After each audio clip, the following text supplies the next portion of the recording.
Good evening, everybody. We will bring this regular commission meeting, August 24th, 2021, to session, and we'll start this evening with the Pledge of Allegiance. Allegiance to the flag of the United States of America and to the republic for which it stands, one nation, under God, indivisible, with liberty and justice for all.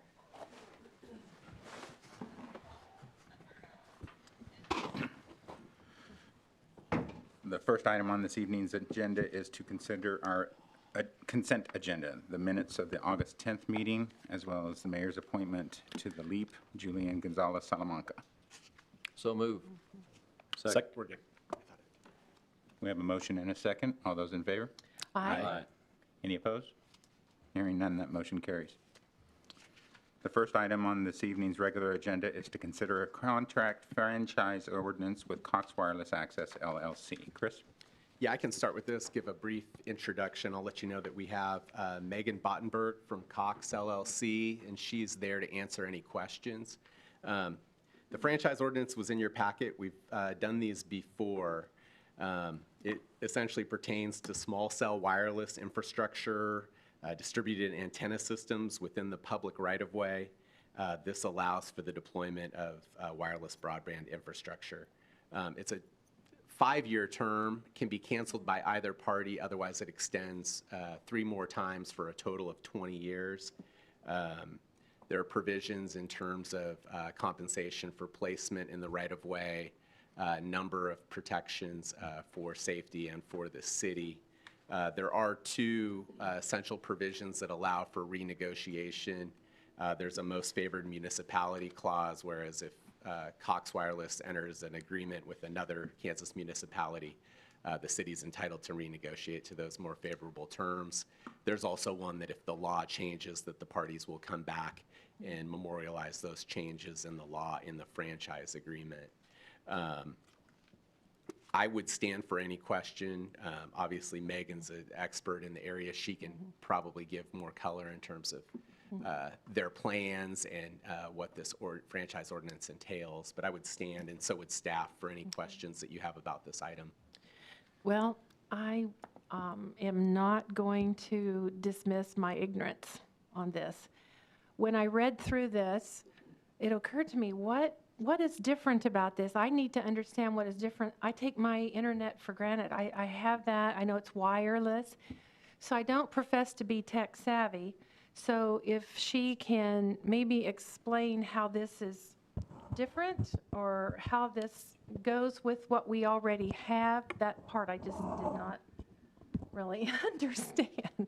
I'm sure my co-commissioners are very schooled in this and are sitting here waiting for the explanation to get by us, but what can Megan help me understand just a little bit about this, since we already have Cox? Absolutely. Thank you so much, council members, for taking a look at this and reviewing this agreement tonight. We greatly appreciate it. I am Megan Bottenberg. I am the Director of Government Affairs for Cox Communications here in Kansas. And first of all, I just want to also say thank you for allowing me to do this over the phone and Zoom tonight, because I have a 9-year-old who needs to be in school in Topeka first thing in the morning. So thank you. So really, with this agreement, the way your internet and your TV and your phone from Cox, if you are a Cox customer, will not change. We still continue with our regular services, our normal standard solutions of home security, video, internet, and phone through wireline, through the coax and fiber that goes straight into your home. What this franchise agreement, or this agreement, would do is regarding small cell. And small cell is we contract with wireless providers. Some of those wireless providers are AT&T, Verizon, T-Mobile, and others. And we contract with them to be a resource and an enhancement to their current network. So Cox, in this fashion, would be a wireless infrastructure provider. We would fix and maintain all of the small cells that we would put up throughout the city of Newton and simply enhance Verizon, T-Mobile, and AT&T's network. So they may continue to have their own macro cell towers, which are the large cell towers that we are all familiar with. But the small cells just help offload capacity from those macro towers and enhance the capacity so that you, on your phone, you can have more internet and broadband just on your phone alone. So again, wouldn't change our current way that Cox Communications provides you services. This is just a wireless infrastructure network that works with wireless providers to enhance their capacity and mobility. Okay. So that would go along with then folks who might say, I mean, I've known people that say they have Sprint coverage, T-Mobile, and they don't do as well here. So I think what I understand you saying then would be that this will help folks who maybe have some sort of coverage or internet coverage as well as phone service.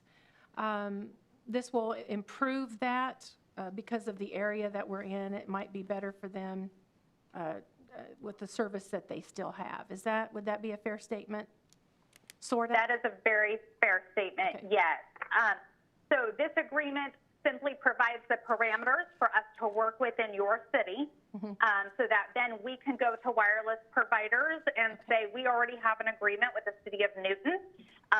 Where would you all like, how many small cells do you need in the city of Newton? Where would you like them? We then work with the wireless provider as our customer, and then we work with the city of Newton based on what we have defined in the agreement as the parameters, as well as any architectural requirements that you all have and what other ordinances and parameters that you have in place. We work with you all to determine what is best for both the city and for our customer, which is the wireless provider. Okay, thank you. That is very clear. Thank you very much. I don't have any more questions. So as you look at the city of Newton and the business model, if you will, for a city this size, how many structures do you anticipate constructing over, say, the next several years, provided you can get agreements with these other providers? That is a great question and one that I get asked quite frequently with other cities. And to be quite honest, we don't know. It really depends on what the wireless provider is looking at and what they are needing.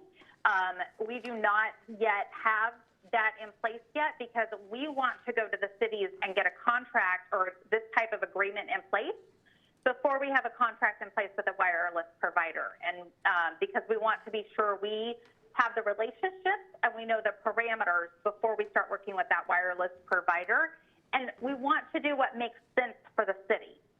So again, I can't tell you what we plan on or what the goal is because we want to be sure it makes sense for the city and based on the parameters of the agreement. Thank you, Megan. I have a question. Is this also a method that you could use to provide wireless Wi-Fi access to the public in public areas of our community? So again, this would be us working through a wireless provider.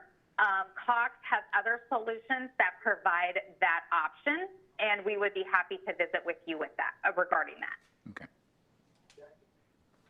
So that's a no. No, no.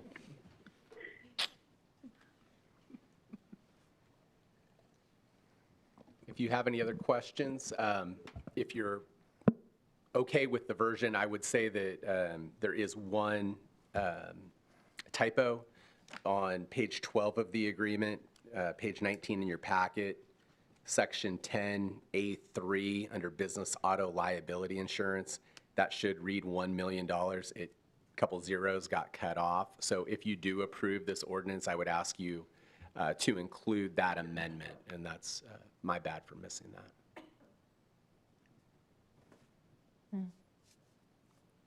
Are you saying $1,000 just won't go very far these days? Right. Well, it looks like $1 million, but it just doesn't Right, have it the got cut off.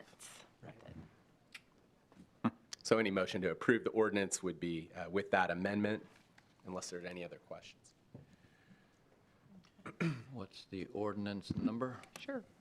That would be 5051-21. I move to approve 5051-21 with the amendments that Chris has referred to. I second that. We have a motion and a second. Any further discussion? All those in favor? Aye. Any opposed? Hearing none, the motion carries. Thank you, Megan. Thank you, Megan. Thank you. We look forward to working with you all. Thank you. Next item on this evening's agenda is the Southwest 14th Street water improvements. Suzanne? Yes, Commissioners, if you recall here, a few months back, we entered into an agreement with KDOT because they're going to be building a maintenance facility on what would be the southwest corner of 14th and Southwest 14th and Anderson. And because they're going to build a new facility at this location, they are going to be vacating their existing facility. And in exchange for providing us with the old facility for us to use for a park maintenance facility, we agreed that we would extend a water main, which is a requirement of their development, along 14th Street, Southwest 14th Street, from Anderson to the west edge of their property. The display on the screen shows a dark blue, and so they are required to extend to the west edge, the dark blue portion. And our intent is to put out to bid that portion of the line with an ad alternate to extend it on the light blue to go under the railroad tracks. And we will just we will make that decision after we receive the bids. The reason for extending it farther is so we get it that much farther west for those that have asked for water on the west side of the creek. We would still have to go under the creek, but it also gets us to the entrance right there that is just underneath the white box with the north arrow. That's the entrance to the wastewater treatment facility, which also has the fire training facility. And they do not have water at that facility. And so that would get us to a point where we could extend water in, and we could also have a much larger line for potable water at the wastewater treatment plant.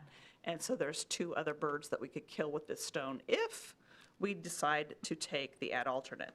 But the major concern here is the base bid and extending it past to the west end of the KDOT facility.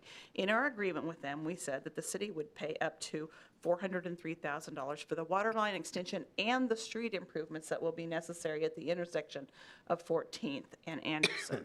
We do not have the street plans ready to go forward. They will come at a future meeting for you to approve and us to put out to bid. This is for the water line work only, and we need to do water line work ahead of paving work. So what we're asking you to do today is to go ahead and approve the plans and specifications and set the bid date for the water main improvement for September 30th at 11 a.m. In this process, we establish a water district because a water district sets the area that is going to benefit from this project. And that water district is set. We have already approved a funding resolution. Is that correct? No, this is the funding resolution. It's in here, yes. Yep. Funding resolution's in here. So you have an ordinance, a water district ordinance, you have a funding resolution, and then you have plans and specifications to approve and setting of a bid date. Okay. And the cost for the water line project would be bonded, and then the annual debt service payments would be paid out of the water utility. Do you have any questions? The resolution is for, resolution is for $250,000 of our money for this project. That includes, though, engineering, the engineering design, the construction, and inspection services. Very good. So the first item that you would need would be to approve the Plans and plans and specifications, please. specifications and setting the date and time to receive bids. I move that we do so, that we consider the plans and specifications, approve them, and set September 30th and at 11 a.m. as the bid date and time. Second. We have a motion and a second. All those in favor? Aye. Any opposed? Hearing none, that motion carries. Do you have a, I do. That ordinance number would be I-1193. Resolution comes first. Do we have a resolution number? That is the resolution. That is the resolution number. That's the red. Oh, I thought you were given ordinance, I'm sorry. So that was the resolution number? Correct. I move we approve resolution number 1I-1193. I'll second. We have a motion and a second. All those in favor? Aye. Any opposed? Hearing none, the motion carries. The Water District ordinance number would be 5052-21. I make a move we approve 5052-21. Second. Thank you, Commissioners. We have a motion and a second. All those in favor? Aye. Aye. Any opposed? Hearing none, the motion carries. Thank you. Thank you, Suzanne. Next item on this evening's agenda is to consider approval of maintenance agreement with the Board of Commissioners of Harvey County, Kansas for the maintenance of the Law Enforcement Center. This one, Chris and Suzanne will take. Okay, that's okay. Okay. Do you want to go first? It's okay, I will. Okay. As you know, we have been working for some time to get the improvements complete over at the Law Enforcement Center. It is one of the projects that started in the middle of the pandemic, and we had our police force displaced at multiple city buildings, and we finally got everybody back in, and then tried to get the construction project completed, and we are finishing all of that up. And then that brings this to the forefront, which is a maintenance agreement with the county commission. Because we now have new spaces, we have some shared spaces, and remember, the building is owned by the county. So we need to have an agreement in place that shows who's maintaining what, and there is a drawing, an exhibit that we have in the packet as well that shows what areas are police, which was orange, and what areas are sheriff, which are blue. And then we have some shared spaces, I believe those are gray. And we have costs and all kinds of things split out in this agreement based on who uses the space. And we also have in the packet, I believe there's a drawing about the parking lots as well, because the parking has been a discussion point for years, the parking lot that is on the south side of 7th Street across from the Law Enforcement Center. There's 4 lots that are there. The one on the far east, which is number 4, is the one that we would refer to as the library parking lot. And then the one that's shown on this area, which is an older aerial, is 3. Lot 3 is where we did some improvements to that building as well. And there is a new parking lot there around that building. And so we had to get all of this cleaned up, and the attempt was here to get all of the maintenance for the Law Enforcement Center, the outbuilding, and the parking lots all in one agreement, and everybody agreeing to how we're going to maintain it moving forward. With that, I would leave it to Chris to go over any of the legalities. Yeah, I don't know, as Suzanne covered, there's an existing 1994 agreement that pertains to the Law Enforcement Center, the county's ownership and the city's right to occupy it. This maintenance agreement doesn't change that, it just supplements it to address these ongoing maintenance issues. And city staff and county staff have worked well together to get deep into the weeds in terms of the terms and provisions that were necessary. I understand the county approved it today. Staff supports it, and a lot of it falls on Chief and Kelly and Suzanne and other city staff to solve some of these things administratively, where it does give some of that administrative discretion. But in terms of how the costs are broken up, that obviously comes from you guys. But speaking for myself, and I think for city staff, we feel comfortable with this version of the agreement. I think it gives good direction to both parties in terms of how to maintain the asset. It's very detailed. It is. I read the 94 and I'm thinking, whoa, this is really good. And I guarantee there's something we forgot. Oh, But- sure. Always will be. Well, But it's better than the last one, and I think we're all Oh. comfortable with it. so much, really good.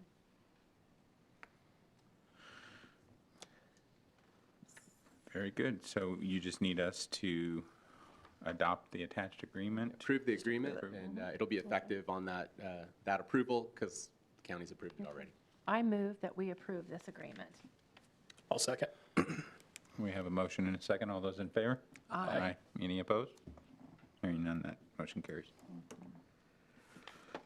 Next item this evening is to consider a resolution establishing a senior citizens low-income utility assistance program. Rebecca?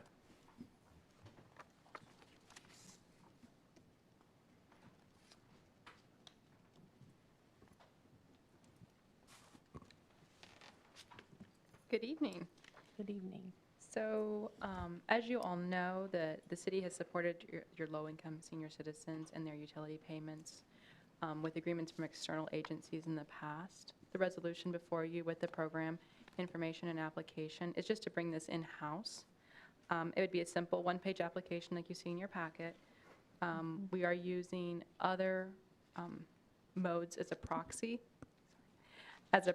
for that low-income status, as you'll notice, so we're not collecting personal information. And that would just be a one-time, once-a-year credit to their account of $100. And so far, finance has set aside $20,000 for this program. Awesome. So they have to be on Medicaid or the SNAP or TAN? They have to be participating in one of those. That is the programs that we've identified currently that would serve as a proxy for low income. In the actual resolution, it does not list those as following, that they just have to show economic need. We're just trying to utilize ways where they wouldn't have to disclose their personal financial information, such as tax returns. So there's an option for other means. Okay. And this would go live when? I believe as soon as it's approved. Very good. Awesome. Any other questions for Rebecca? So you would just need us to approve the The resolution. resolution. What number would that be, Denise? That would be G-1255. Thank you.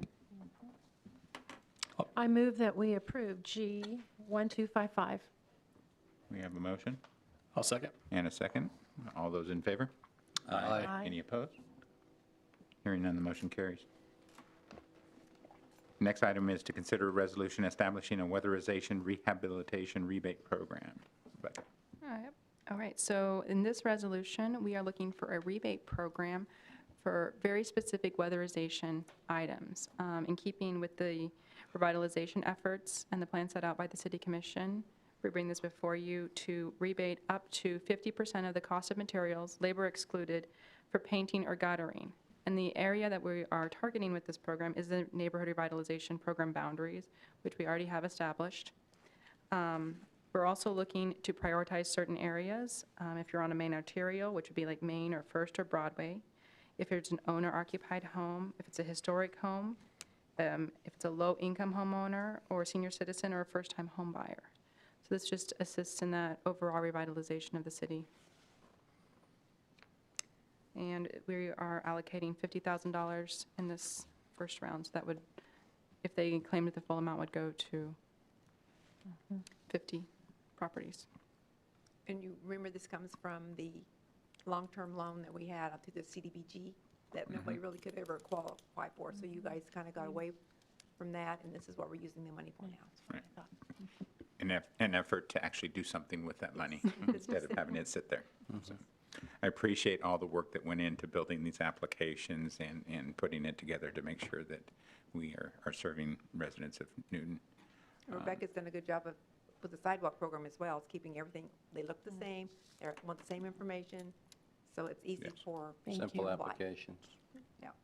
And these will be available out on the website for people to find and broadcast through our social media and everything, so that's great. You have a number for us there, Denise? Would be G-1256. Thank you. Do we have a motion? Yeah, I'll make a motion that we pass G-1256, resolution for establishing a weatherization rehabilitation rebate program. Second. We have a motion and a second. All those in favor? Aye. Any opposed? It's a lot of big words. It is a lot of big words. You saw my pause in the middle of that word, too. That motion carries. Thank you, Rebecca, for all Thank your you. hard work. Thank you. And we don't have a need? For item 8, if the commission feels a need to have another executive session, we can do that. But if you're satisfied otherwise, we can move to remove that item from the agenda, whichever you like. I'd make the motion, we remove item 8 from the agenda. Second. We have a motion and a second. All those in favor? Aye. Any opposed? Hearing none, that motion carries. Then, Mayor, before proceeding with item 9, I mentioned it to you, but I would ask for a motion to amend the agenda further. And my apologies on this. It's just a lot of these pieces are moving and late, and adjustment was needed. It would be, we could have set this all over to the next meeting, but trying to be respectful of our partners on this and trying to keep things moving, it causes an amendment. And I would outline that for you. I've given you a sheet of paper that shows it. But I'd ask you to table items 9A, 9B, and 9C. 9A was a purchase sales agreement. Item B was a resolution that would authorize the sale of property. And 9C is a memorandum of agreement with the county. Those are all still in the works. I would ask that they be tabled indefinitely. I would hope to bring it to you at your next meeting. The City Commission could go forward with 9D, which is a due diligence access agreement. I have a copy here. I've provided it to you. For anyone in the public that would like it, I have a copy available, and we can go over those terms. And then I would ask you to add a new item 9E, which is consider an amendment to option to purchase real estate with Tyndall Corporation. I also have a copy of that document here if anyone would like to see it. Again, it wasn't provided in the packet. And I would ask you to take up that item as well. To remove A, B, and C, do we need each one individually? I or think if you can just make a motion to remove A, B, and C as one motion, as well as to add the new item E as outlined by staff. I'll make a motion that we remove item 9A, 9B, 9C, and add item 9E to tonight's agenda. We have a motion. Do we have a second? Second. We have a second. All those in favor? Aye. Any opposed? Hearing none, the motion carries. Yeah, that's great. That's what I was just going to offer that. So with that, Chris, you are up to bat on item 9 Delta. Consider Sure. Due diligence. Just one moment. And Kelly's passing out copies for anyone that would like one. So 9D, this is in furtherance. Hold on one moment.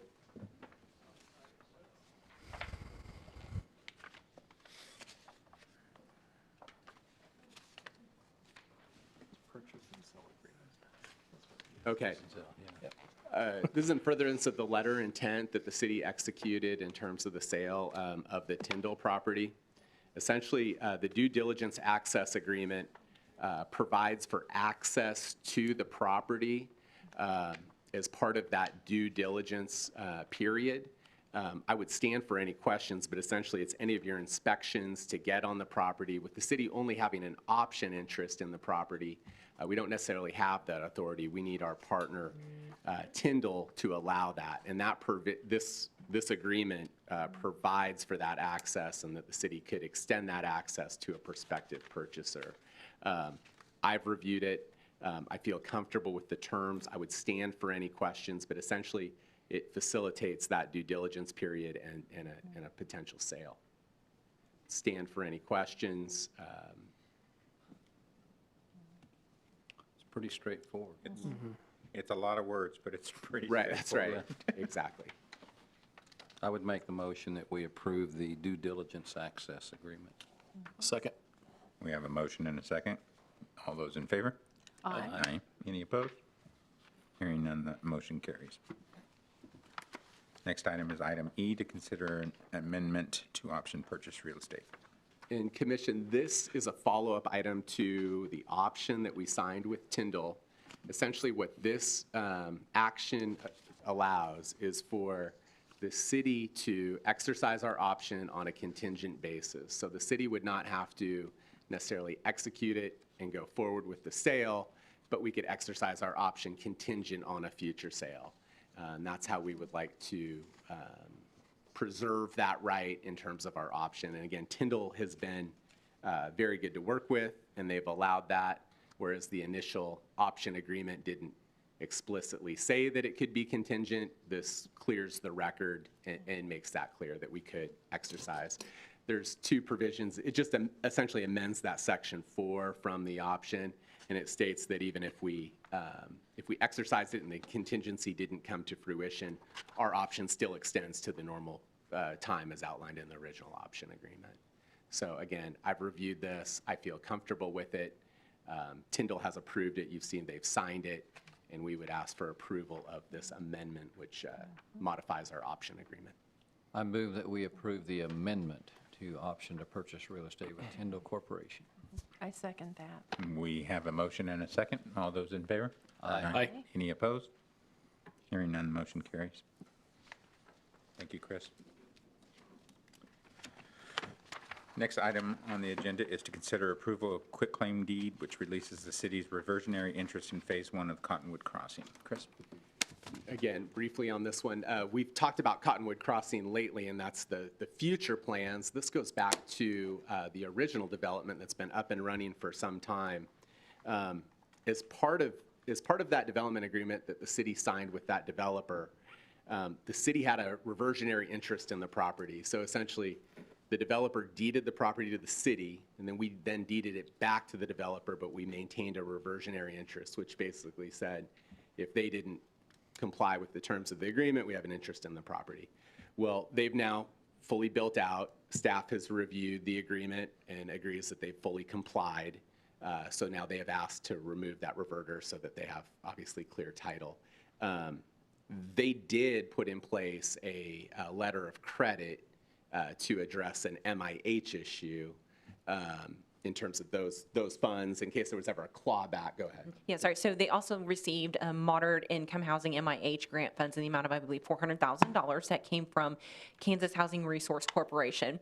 They had to hold a certain number of the units available for income qualified occupants. So you had to make a certain amount of moderate income is what they, and it's determined on a county-wide basis by HUD, how many members of your household and whether you have one working adult or 3 working adults and 4 kids, those kinds of things all come into play. They had to uphold that requirement for a period of 5 years. We are now in the 5th year this year, and so they have fully complied. If they had not complied, there was a possibility that KHRC would have asked for the funding back, and the city acts as a pass-through for that money. We got the grant, but it passed through to them, and so should we ever had to have called that letter of credit if they didn't comply and repay the state, that's what it was for. But they have been very stellar and done a great job vetting their occupants. Awesome. Sure. So approving the quitclaim deed will remove the city's reversionary interest and move forward. Staff supports that action. I'll make a motion that we approve a quitclaim deed for the city's interest in Phase 1 of Cottonwood Crossing. Second. We have a motion and a second. All those in favor? Aye. Any opposed? Hearing none, the motion carries. Thank you, Chris. Donna, can you check the clipboard? Awesome. There are no names for this evening's citizen forum. We will go around the horn. Mr. McBroom? Yeah, I am excited that football has started again in the city, and there are kids out at practicing. And last Friday night, the rail yard, or what do they call it? I think rail yard rumble or something. But anyways, it's basically 2nd grade all the way through seniors in the football program in Newton are all out there on the field together doing stretches and exercises, and then each 2nd and 3rd grade scrimmage each other. 4th and 5th did 6 by themselves, and then up into high school age. And really neat to see, you know, future high school football players on the field with our current high school football players. And so I just feel like it's necessary to say that this is the time of year, because I do help coach our 6th grade team this year, that I do wear shorts to the commission meeting, because when we leave here, I'm going back to football practice. So if I'm in shorts, it's not that I don't care. It's that it's football season and there's practice before and after. So I have nothing. Ken? Just thank you for your continued leadership and support of some of these new programs we're rolling out for revitalization in the community and development. A big portion of our community, as you know, we're very proud that it is historically old, but it is old and aging, and we need to make sure we are putting appropriate resources and efforts to support our homeowners here in town to help work on those revitalization issues. So thank you for making that a priority. Chris? No, sir. Suzanne? Commissioners, I went to the NRC board meeting this morning, and they stated that they had over 400 people at each of the 4 days of the pool opening on the weekend. And one day they even went over 450, I believe is what Brian said. That's great. So just know that it seems the community likes the improvement, and Then tomorrow afternoon, we will begin draining the pool. And we will learn how to winterize and go through all the mechanical pieces of being able to shut it down for the winter and then start her back up, probably in May sometime. Thank you. Cool. Donna? Thank you, guys. Budget season is over. Thank you. That's a lot of work for you, I know. It's become its Your own staff. season. You notice how she refers to it now. Season, it is. Season. Commissioner? Well, first of all, thank you to the staff, all of you, everyone. It's so good to work with you. You're just so easy to work with and so helpful. And thank you always to our first responders for being here and for taking care of our community. We appreciate you and what you do very much, and we pray for you. So please know that when you go out on a call, and I know that I sound like a broken record, but I mean it, and I think that you need to hear it. If you don't hear it anyplace else or you don't hear it from anyone else, I want you to know that we mean this. So thank you. Thank you, staff, everybody. Appreciate it. So 450 isn't quite shoulder to shoulder, because that's quite a big area. Yeah. But that means there's a lot of people in there, and that's good stuff. So then, Donna, does this mean you're going to take at least one day off and go play golf? I wish. No, I'm very, very happy to be part of this organization. Teamwork makes the dream work, and that's what we are doing. Yes, it does. You know, a lot of great things happening all the time. Caleb Smith, our principal out at the high school, launched the pie contest, and I will tell you, our commission, we represented. So congratulations to you guys. I need to try that pie that you made there as well, Adam. Pool opening, we got alerts today or yesterday about the Taste of Newton. It's going to be happening here pretty soon, so great things happening in Newton. So with that, this meeting's adjourned. Thank you.